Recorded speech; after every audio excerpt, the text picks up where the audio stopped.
Thanksgiving is supposed to bring people together, right? Good food, warm conversations, maybe a little chaos from too many people talking over each other, but mostly love. At least, that's what I always imagined it should be.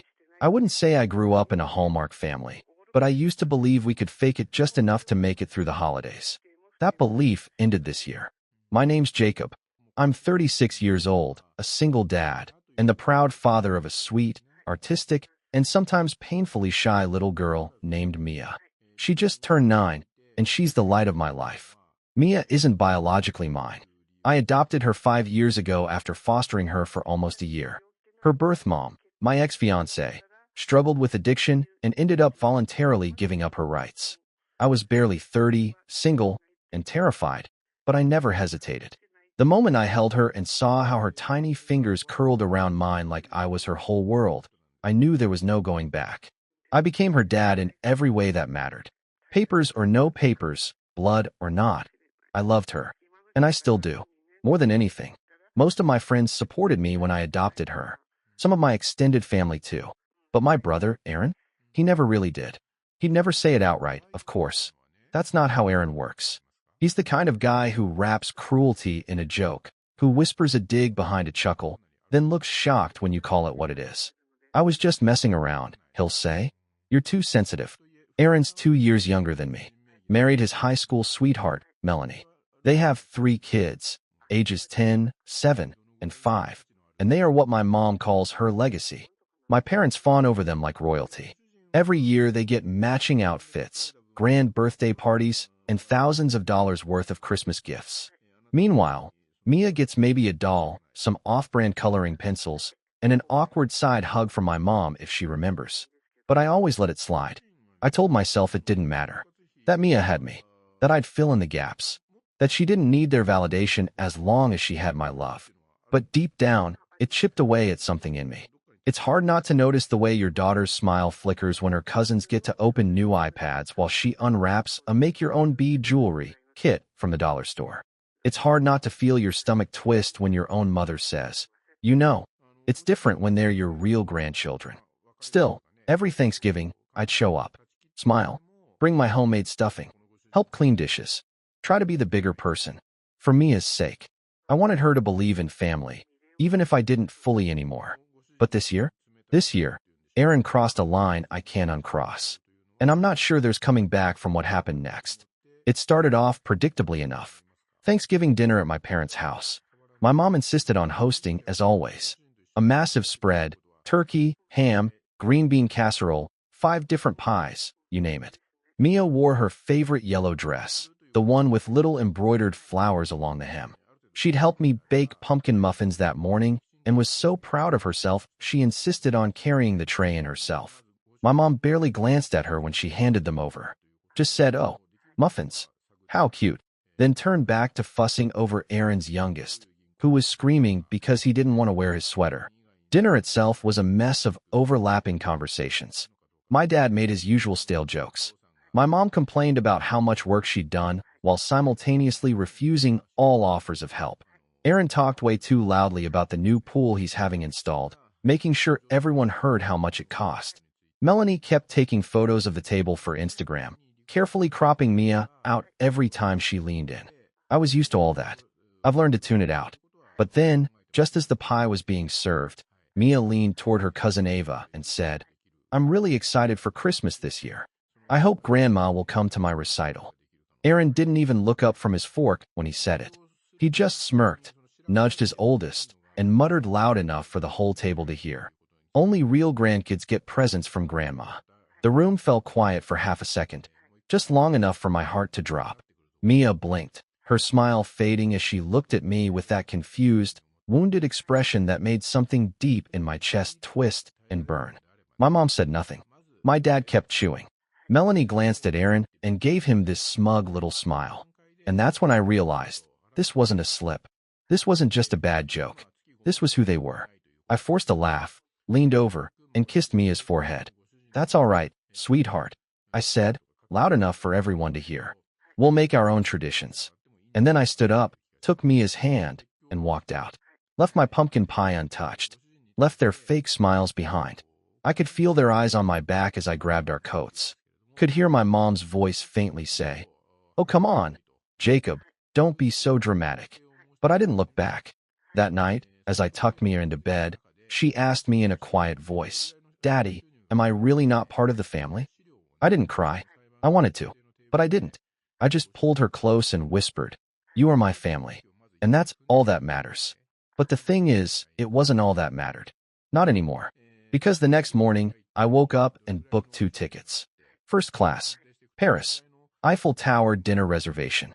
Private suite overlooking the Seine. Total cost? Just over $18,000. But the look on Mia's face when I told her we were going to spend her birthday in the most magical city in the world? Priceless. We left 2 days later. I didn't post about it. Didn't tell anyone. But of course, people talk. My cousin saw us at the airport and mentioned it in the family group chat. And that's when the phone call started. Missed calls from my mom. Angry texts from Aaron. A voicemail from my dad telling me I was starting drama for no reason. Then came the call. The one that really set things in motion. Aaron's voice, loud and furious through the speaker. "Why didn't you invite us? The kids would have loved Paris." I waited a beat before I answered. Calm. Measured. Just 4 words. "Because you're not family." And then I hung up. That was 2 days ago. I haven't spoken to them since. But I've seen the storm brewing online. Melanie's been posting cryptic quotes about forgiving betrayal and fake people. My mom left a comment on one of my cousin's photos saying she hopes the family can heal one day for the real kids' sake. Aaron's blocked me completely, but I'm not worried about them right now. Mia's birthday is tomorrow. She's asleep beside me as I write this, her small hand curled around mine, a soft smile still lingering on her lips after our boat ride along the Seine. They try to make her feel like an outsider, like less, like she didn't belong. But I'm about to show her, that she's worth the world. And they're about to learn what happens when you mess with a father who's had enough. It started with silence. That eerie kind of silence that settles in when people don't know how to apologize, so they pretend nothing happened instead. After we got back from Paris, I expected a storm, or at least a sharp crack of confrontation. But for the first week, everything was quiet. No calls, no texts, not even a passive-aggressive Facebook tag. I figured they were still fuming from being left out of our trip, Aaron especially. He's the kind of guy who doesn't mind hurting people as long as he's in control. But once you take that control away from him, once you deny him something he thinks he's entitled to, that's when he loses it. So I braced myself. I thought that would be the breaking point. But I was wrong. That was just the wind picking up before the storm hit. The first crack came 2 weeks later. It was a Saturday morning, and I was helping Mia paint a birdhouse on the porch. She was wearing one of my old flannels, sleeves rolled up, dabbing little sunflowers along the roof with this quiet concentration I've always admired in her. Then my phone buzzed. "Mom, just a reminder, family Christmas Eve dinner is at 5 o'clock. We'll see you and Mia there." Just like that. As if nothing had happened. No mention of Thanksgiving. No acknowledgement of Aaron's comment. No apology. Nothing. I stared at the message for a long time. Then I showed it to Mia and asked what she wanted to do. She shrugged.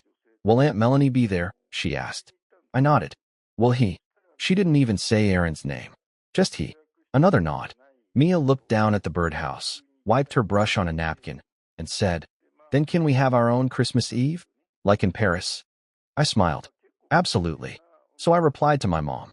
"Me. Thanks, but Mia and I have our own plans this year." 2 minutes later, the phone rang. I didn't answer. She didn't leave a voicemail. That was when things started escalating. It began subtly. My aunt called to check in and said, "Your mom's been really hurt, you know. She says she doesn't even know what she did wrong."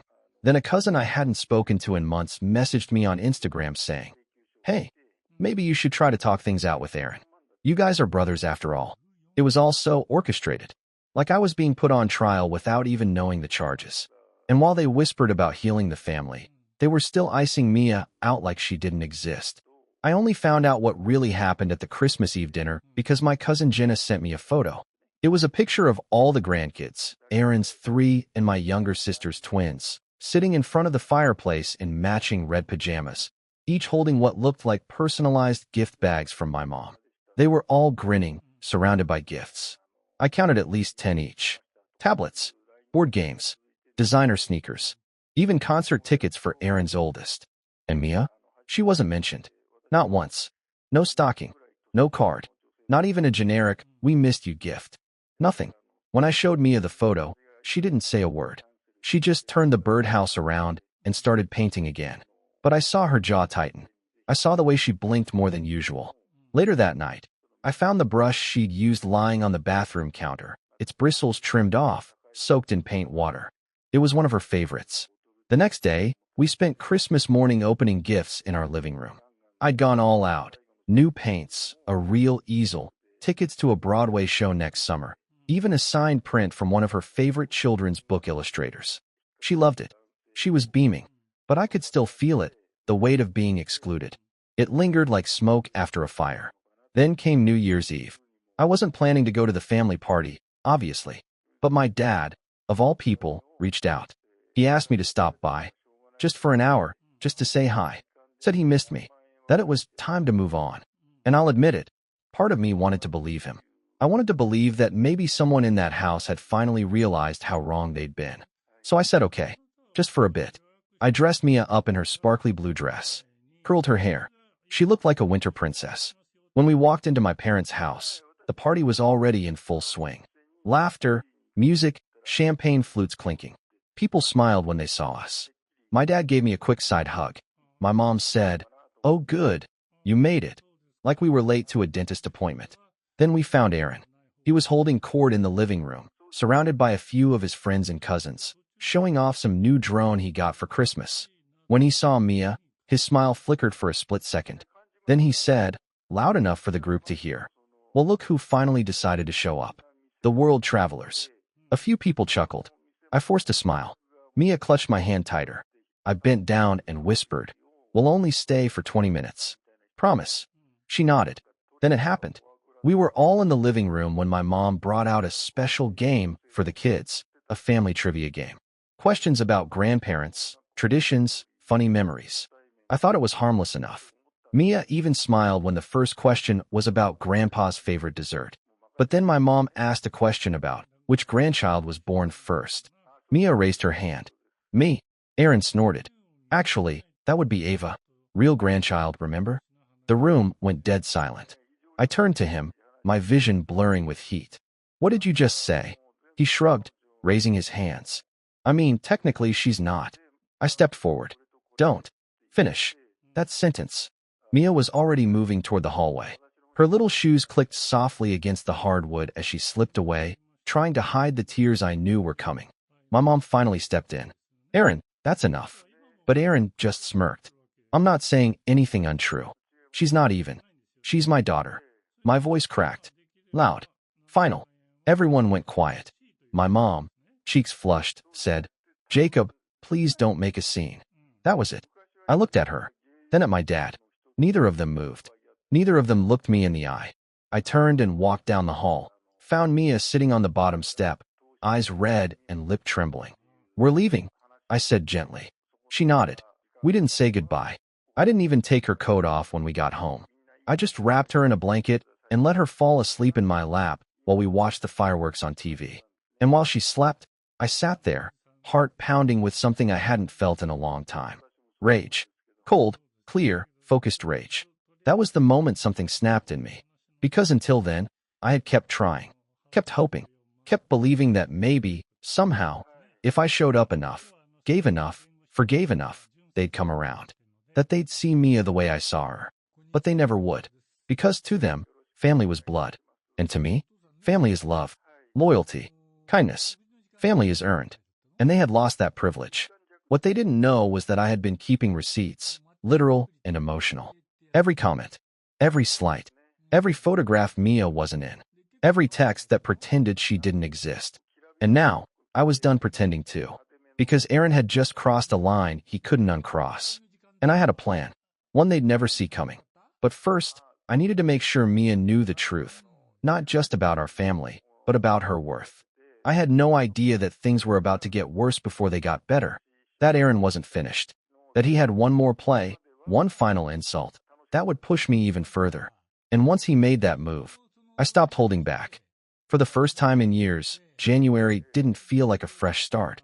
It felt like I was digging myself out of a crater I hadn't even realized I'd been living in. The fallout from that New Year's Eve party clung to everything. Mia was quieter than usual. She still smiled, still asked to paint in the mornings or help me cook, but the spark that lit up when she felt truly safe, that was dimmer now, and I hated it. I hadn't just let my brother hurt her. I let our whole family pretend it wasn't happening. I let them surround her with half smiles and fake hugs while they whispered things behind her back or excluded her from their group texts and matching pajama photos. It had become normal to me. That was the part that made me sick. It had become normal. That realization hit hardest one night in mid-January, when Mia brought me a shoebox. She said she wanted to show me her keepsakes. I sat cross-legged on her floor as she opened it, expecting drawings, maybe some beads or pressed flowers. But instead, she pulled out a folded paper and handed it to me. It was a birthday card from 2 years ago, signed by my sister. To Mia, from Aunt Sophie and Uncle Kyle. I remembered that card. I had thought nothing of it at the time, but Mia had saved it, because it was the only thing they gave her that year. She went on, pulling out a crumpled photo I had printed of us at a pumpkin patch, a flyer from her school recital, a pressed daisy I helped her pick last spring. Nothing from my parents. Nothing from Aaron. Nothing from the people who claimed to be family. I sat there, staring at that box, while Mia looked up at me with this expression that was so heartbreakingly hopeful, like she wanted to know if the things she held onto mattered. If she mattered. That night, after she went to bed, I sat in the kitchen and cried for the first time in years. Not the kind of crying where you sniffle into a pillow and pull yourself together 5 minutes later. I mean full body, chest-shaking grief. Grief for the time I'd wasted, for the damage I hadn't seen, for the fact that Mia had been quietly collecting scraps of love and calling them treasure. That was my rock bottom. I didn't want revenge that night. I didn't care about proving anyone wrong. I just wanted to do right by Mia. And that meant more than just protecting her. It meant rebuilding our life from the ground up. So I started quietly, piece by piece. First, I called a therapist. Not for Mia, for me. I needed someone to talk to who wouldn't minimize it, who wouldn't tell me to forgive and forget like so many well-meaning friends had. I needed to unpack years of being the peacekeeper in a family that only offered peace to the people they favored. And I needed to learn how to stand up for myself without feeling guilty. Then I found a child psychologist for Mia, someone who specialized in adoption, identity, and family trauma. I didn't want her carrying this weight alone. And to my surprise, she was open to it. Nervous at first, but after a couple of sessions, she started coming home with more questions. Hard ones. Brave ones. Do you think Grandma didn't give me presents because I don't look like her? Why does Uncle Aaron say I'm not real if I live with you and you're my real dad? Is there something wrong with me? Every time she asked something like that, I felt like someone was ripping out pieces of my heart with a spoon. But I answered her honestly, carefully. I told her that nothing was wrong with her, that everything was wrong with them, that real families are built with love, not matching DNA. And most importantly, that she never had to earn our place in this world by making herself smaller. And somewhere in those talks, something shifted.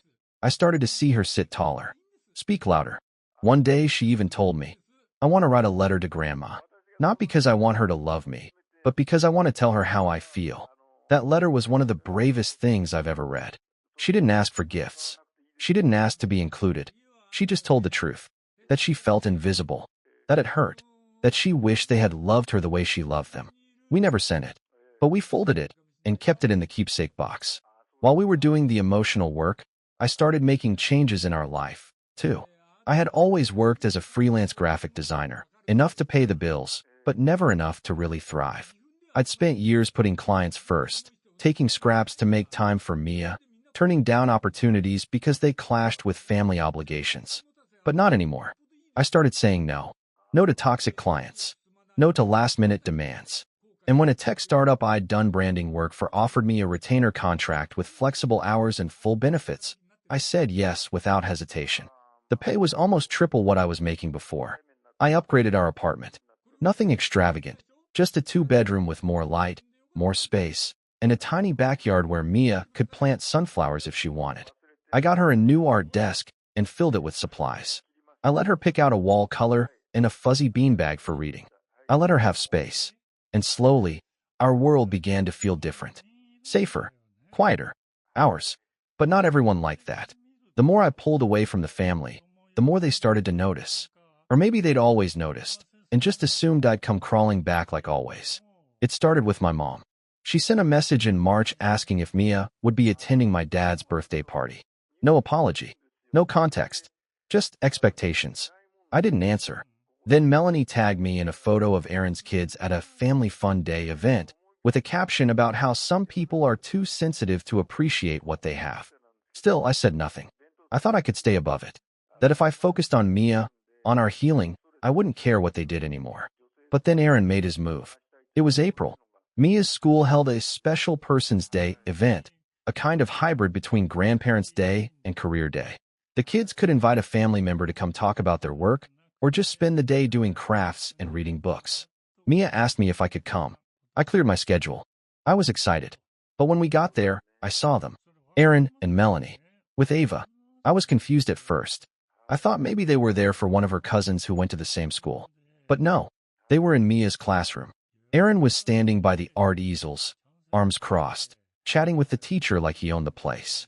Melanie was snapping photos of Ava painting. Mia froze. She clutched my sleeve and whispered, "Why are they here?" I didn't know. So I asked the teacher. She smiled and said, "Oh, Ava mentioned she wanted her uncle to come since he's in design too. We thought it'd be fun for them to speak together." I blinked. "Uncle?" She nodded. She said she invited her Uncle Aaron, since her own dad might be busy. My jaw clenched. Mia hadn't said that. She would never say that. Aaron inserted himself. He told the school he was Mia's uncle, that she had asked him to come, and no one questioned it. I stood there, numb, while Aaron smirked at me from across the room. He knew exactly what he was doing. This wasn't about Career Day. This was about control. About inserting himself where he didn't belong, in our life. About making Mia feel like he still held the power to define her relationships, to rewrite her story. And that's when I knew. It wasn't enough to walk away. He wasn't going to let us go quietly. And I wasn't going to let him win. Because this wasn't just about hurt feelings anymore. This was about identity, about boundaries, about truth. So I started preparing. I gathered emails, photos, messages, every passive-aggressive comment, every dismissive text, every moment where they treated Mia like less. I documented everything, not for court, but for clarity, for myself, for Mia, for anyone who might try to tell us we were overreacting. And then I started thinking bigger. Because Aaron thrived in a world where he was always the hero, the charming family man, the successful brother, the fun uncle. He had a reputation, a brand, and I was about to take it all apart. But not with screaming, not with fists, with facts, with grace, with truth so sharp it couldn't be softened by a smile or hidden behind a chuckle. Because while Aaron and the rest of them spent the last year making Mia feel like an outsider, I had been building her a kingdom, and I was almost ready to show it to the world. It's funny how clarity changes everything. After Aaron hijacked Mia's Special Person's Day, something snapped into focus. Not just my anger, that had been burning quietly for months. No, this was something different. This was clarity with teeth. The kind of realization that whispers, "You're not the one on the outside anymore." Because for the first time, I didn't feel small. I didn't feel like the embarrassed older brother or the problem child trying to justify his presence at the table. I felt like a man who had something they didn't: truth, peace, control. Aaron had tried to step into our life and bend it to his liking, but all he did was light the fuse. And I was more than ready to let it burn. So I began to plan. Slowly, quietly. I wasn't out for chaos. I wanted precision. I didn't just want revenge, I wanted understanding. I wanted them to feel it. To realize what they had done, not just to me, but to a child who had loved them anyway. I wanted the truth to make its way into the light, not in a dramatic explosion, but like sunlight through a crack in the wall. Undeniable, slow, permanent. And I had the perfect opportunity coming up. Aaron's wife Melanie was planning a legacy family celebration for her mother's 70th birthday. Yes, that was the actual title of the event. It was the kind of party where people wear matching pastel outfits, hire photographers, and give speeches about how strong family bonds are. That kind of party. And the kicker? It was being hosted at my parents' house. Of course it was. Now, normally I would have ignored the invitation. But this time, I RSVP'd. With Mia. And I didn't just accept the invitation. I volunteered to create the official family video montage. That was the key. See, I'd spent years as a freelance designer and video editor. It's how I made a living. Aaron had always mocked it, told people I just made slideshows and logos for Instagram moms. He once even said, Jacob's job is what you get when you fail art school. But this time, I leaned into it. Oh wow, Melanie had gushed over text. That would be amazing. You can pull old photos, right? From Facebook and stuff. I told her yes. And then I started collecting. For the next 3 weeks, I gathered every digital memory they had ever posted. Family trips, birthdays, holidays, beach days. Every carefully curated photo of Aaron and his kids, my parents and their real grandkids. Family dinners where Mia had been cropped out of the frame, events we weren't invited to. I downloaded it all. And then, quietly, I layered it. Every clip, every image, every perfect family moment. I put it in order. And in between, I inserted reality. A blurry screenshot of Mia's lone gift on Christmas morning. A text from my mom saying, we just don't have the budget to get her something this year. A freeze frame of Aaron's smirk at Thanksgiving. A clip of Mia's letter to Grandma, voiced over with Mia herself reading it aloud, soft and steady, unaware that I was recording that day. Her voice saying, I love you anyway, even if you forget me, layered underneath a slideshow of birthday cakes she never received. And then, halfway through the video, I inserted a new section. I called it, What Makes a Family? This was where I included us, not in retaliation, but in truth. Footage of our Paris trip. Mia twirling on a balcony overlooking the Eiffel Tower. Her helping me paint the birdhouse on the porch. Her recital performance. Her birthday dinner where the waiters brought out cake while she beamed, laughing so hard she snorted. Pictures of her asleep in my arms after the fireworks on New Year's Eve. And then, I layered in something else. Testimonials. I reached out to people in Mia's life who had shown her kindness. Her teachers, our elderly neighbor who always let her help in the garden, her art mentor from a weekend class. I asked them to send in short clips answering one question. What makes Mia family to you? Their answers were beautiful, honest. One teacher said, she makes everyone feel seen. The neighbor said, family is who you grow roots with, and she's part of mine. Her art mentor said, I don't know what your brother's definition of family is, but if Mia doesn't count, then it's a useless definition. I made sure the audio was crisp, the lighting soft, the pacing perfect. It wasn't bitter. It wasn't petty. It was surgical. Meanwhile, I made small talk with Melanie about fonts and color schemes, feeding her just enough progress to keep her off my trail. I even asked if she wanted a slow-motion section for her mother's cake cutting. She was thrilled. I knew she'd never preview the full thing. She was too busy coordinating balloons and charcuterie boards. As the event drew closer, I put the final touches on the montage. Then I created a second version. A clean version. No letter, no testimonials, no Mia. Just in case they got suspicious. I wanted control, not chaos. While I worked on the video, I also reached out to my sister Sophie. Now, Sophie and I had never been particularly close. Not because we didn't get along, but because she had always taken a passive role in the family. She didn't like conflict. She'd smile, nod, and keep her distance. But when she heard about what happened at Special Persons Day, she called me. I'm sorry, Jacob, she said. I had no idea it had gotten that bad. I told her it wasn't new, just newly visible. She paused, then said, let me help.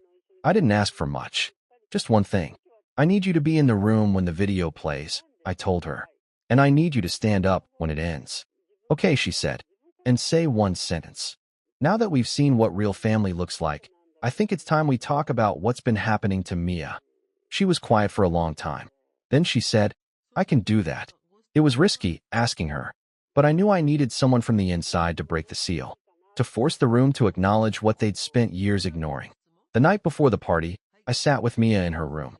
We were painting again, a small canvas this time, just abstract shapes and colors. She looked up at me and asked, will we see them tomorrow? I nodded. We will. She thought about it. Do I have to talk to Uncle Aaron? No, I said. You never have to talk to anyone who makes you feel small. She smiled at that. Then she said something I'll never forget. I don't want to be invisible anymore. I kissed her forehead. You won't be. Not ever again. When the day came, I wore a plain gray suit and brought my camera gear like I was just the guy in charge of the slideshow. Melanie greeted us at the door, all pink lipstick and exaggerated hugs. "Oh, Jacob, I knew you'd make it beautiful. You're a lifesaver." Aaron barely looked at me. He was too busy showing off his new watch to my dad. Mia stayed close to me, holding my hand. I kept her near the back of the room when the speeches began. They were exactly what you'd expect: flowery, self-congratulatory, drenched in nostalgia. Aaron gave a whole speech about legacy and what we passed down through our children. I almost laughed. Then it was time for the video. I plugged in the USB drive, clicked play, sat down beside Mia. The lights dimmed, and the truth began to play. The lights dimmed, and for a moment, the room buzzed with polite anticipation. Folding chairs creaked. Champagne glasses clinked. Aaron leaned back smugly with his arm over the back of Melanie's chair, clearly expecting a montage of his carefully curated life. My mother sat front and center, already dabbing her eyes in preparation for the emotional nostalgia. Mia sat next to me, clutching my hand under the table. Then the video began. At first, it was exactly what everyone expected: old home videos of birthday cakes and swimming pools, beach days with wind-blown hair, and Christmas trees stacked with presents. Laughter echoed through the speakers. Aaron's voice appeared often, booming, charismatic, loud. I watched him smirk as his highlight reel played out. His kids hugging grandma. Ava blowing out candles while everyone cheered. Family vacations. Barbecues. The curated dream. But then, it started to shift. The transitions between clips got longer. The soundtrack softened. The visuals dimmed just slightly, just enough to make people lean in. Then came a freeze frame of one of those Christmas mornings. 10 gifts per child. Matching pajamas. My mom's wide smile. And then a simple cut to a single photo. Mia on that same day, sitting quietly on our couch, holding a small, wrapped box on her lap. She looked happy, because she always tried to be, but next to the extravagance that had just been shown, the contrast was jarring. Whispers rippled through the crowd. Next came screenshots, text messages from my mom. "We just don't have the budget to get her something this year. She's not used to big gifts anyway. Aaron's kids are still young. They need the magic." Then audio. Soft. Almost imperceptible at first. It was Mia's voice, reading her letter to Grandma. "I love you anyway, even if you forget me. I know you didn't mean to. I know you're just busy. I hope next time you see me, you'll remember my name." There was no music. Just her small voice, brave and vulnerable, layered under footage of birthday parties she hadn't been invited to. Holiday dinners where her seat sat empty. Photos of group hugs where she'd been cropped out. You could hear the discomfort settling in the room. Chairs shifted. Throats cleared. My dad stared at the floor. My mom had stopped dabbing her eyes, her tissue frozen in her lap. Then came the testimonies. One after another, faces appeared on the screen. Mia's teacher, speaking clearly. She's thoughtful. She brings snacks for kids who forget theirs. She listens. She creates space. Our neighbor. She helped me plant sunflowers last spring. When they bloomed, she said they reminded her of joy. She is joy. Her art mentor. When people say real family, I always ask, do they show up? Do they stay? Do they choose you? Because Jacob chose Mia. Over and over. And she chose him. That's real. Then the Paris montage rolled in. Soft instrumental music swelling under video of Mia twirling in her dress on the Eiffel Tower balcony, laughing over crepes in the early morning sun, asleep on my shoulder during the boat ride under the city lights. And finally, the last frame. A simple black screen with white text. Family is who shows up. Fade to black. Silence. For a full 10 seconds, no one moved. The air was thick, heavy. Nobody clapped. Nobody even looked at each other. Then Sophie stood up. Her voice shook slightly, but she raised her chin. I think now that we've seen what real family looks like, it's time we talk about what's been happening to Mia. She sat back down. The silence deepened. Aaron was the first to speak. Of course. He shot to his feet, his face red. That video was completely out of line, he snapped. It was supposed to be about Mom. About legacy. You hijacked it for some pity project. I didn't move. I didn't raise my voice. I just looked at him and said, calmly, it is about legacy. The kind you're teaching your kids. That shut him up for a second. But Melanie jumped in, defensive as ever. We didn't know she felt that way. No one ever said anything. You didn't have to, I replied. She was in the room. You all just chose not to see her. My mom finally spoke. Her voice was quiet, almost brittle. You're twisting everything. We've always loved her. Mia looked up at me, and I nodded. She stood. She was nervous, but she stood. I don't need you to love me, she said. I just wanted you to notice me. But it's okay if you don't, because I have a real dad, and he sees me every day. You could have heard a pin drop.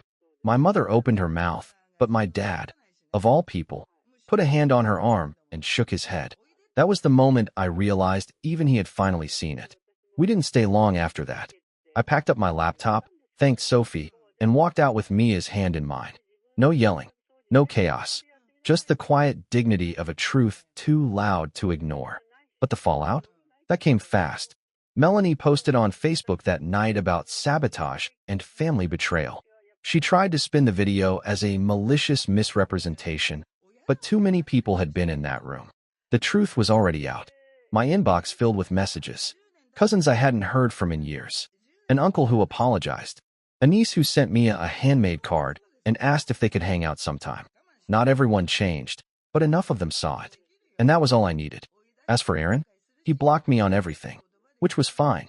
I was done talking. My mom tried to call once, but I didn't pick up. She left a voicemail saying she never realized how deep the wounds were, but she also never apologized. Just made it about her pain, not Mia's. So I deleted it, because I don't need her to understand anymore. I just need to protect my daughter. And I am. Every single day. A month after the party, Mia got an award at school for compassion and courage. Her teacher said she'd been standing up for other kids lately, that she helped one little boy with speech issues feel brave enough to read aloud, that she told another girl, "You don't need people to like you to know you're special." I picked her up that day, and she showed me the certificate, beaming. I knelt down and told her, "I am so proud of you." She wrapped her arms around my neck and whispered, "I'm proud of me too." And that was it. That was the moment I knew it had all been worth it. The silence, the heartbreak, the storm, because we came out on the other side. Not just surviving, thriving. They made her feel invisible, so I made sure the world saw her.